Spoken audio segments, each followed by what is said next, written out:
গাছে বাঁধা মাটির হাঁড়িতে ফোঁটায় ফোঁটায় পড়ছে খেজুরের রস। শীত আসলেই গাছিরা বেশ ব্যস্ত সময় পার করে খেজুর রস সংগ্রহে। গাছ প্রস্তুত, রস সংগ্রহ, রস থেকে গুড় তৈরি সহ পুরো কর্মযজ্ঞের পেছনে রয়েছে কঠোর পরিশ্রম।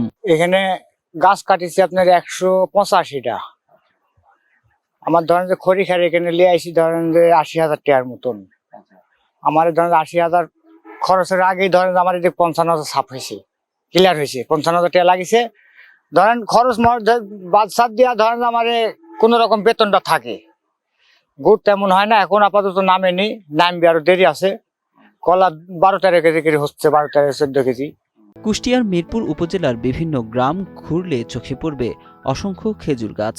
শীতকাল আগমনের আগেই প্রস্তুতি গ্রহণ করেন গাছিরা। সব ঠিকঠাক শেষে শীতের শুরুতেই শুরু হয় রস সংগ্রহ।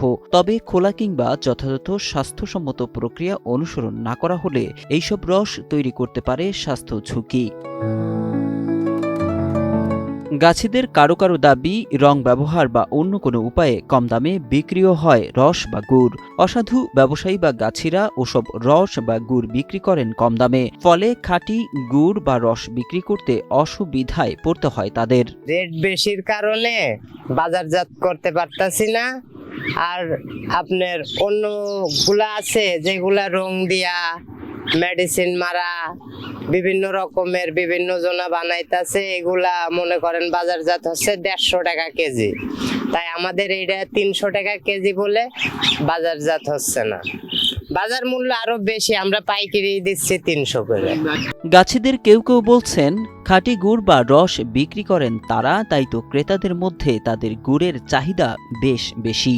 গাছ কাটছি, খেজুরের গাছ কাটি, খাজা বানাচ্ছি, গুড় বানাচ্ছি, কাঁচা রসের সময় বেশি, তাতে মনে করেন যে ভালোই হয়। আর সবই তো আমার অরিজিনাল, তো মানুষের দিতে পারেনি, চাহিদা মনে করেন যে মিটে না। অল্প জিনিস হয় অরিজিনালের কারণে মানুষের চাহিদা আমরা মেটাতে পারি না। আর তাছাড়া সবথেকে বড় কথা, আমরা অরিজিনালি বানাই, মনে করেন একবারে ল্যাব চ্যালেঞ্জ গুড় বানাই ভাই। কেউ যদি বলে যে তোমার গুড় লেভেলে যাবো, তার জন্য আমরা রাজি আছি ভাই, এরকম ল্যাব চ্যালেঞ্জ আমরা গুড় বানাই। ক্রেতাদের দাবি খাঁটি গুড় বা রস পাওয়া যায় এখানকার গাছিদের কাছে, তাই তো নিশ্চিন্তে সংগ্রহ করেন তারা। খেজুর গাছ কাটে রস বানায়, জ্বালায়, গুড় বানায়, খাজা বানায়, 1 নম্বর হয়। ভালোই কাজ করে, ইনকামও ভালোই হয়। আমি দেখা আছে 5 কেজি গুড় কিনছো নি আর 2 কেজি খাজা কিনেছে। গ্রাম বাংলার চিরাচরিত দৃশ্য হলো শিশির মারিয়ে গ্রাম্য মেঠোপথে রস সংগ্রহে বেরিয়ে পড়া, কলস ভর্তি রস নিয়ে বাসায় ফেরা, আর তা দিয়ে পিঠাপুলি আরও কত কি। হাঁড়িতে খেজুর রস বসাতেই ছড়ায় মিষ্টি গন্ধ। রস থেকে তৈরি করা হয় কয়েক ধরনের গুড়, কোনোটা তরল, কোনোটা শক্ত। তবে খাজা গুড় তৈরির পদ্ধতিটা বেশ জটিল।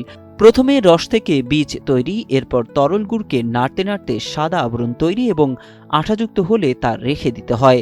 এভাবে শক্ত গুড় বা খাজা গুড় প্রস্তুত হয়।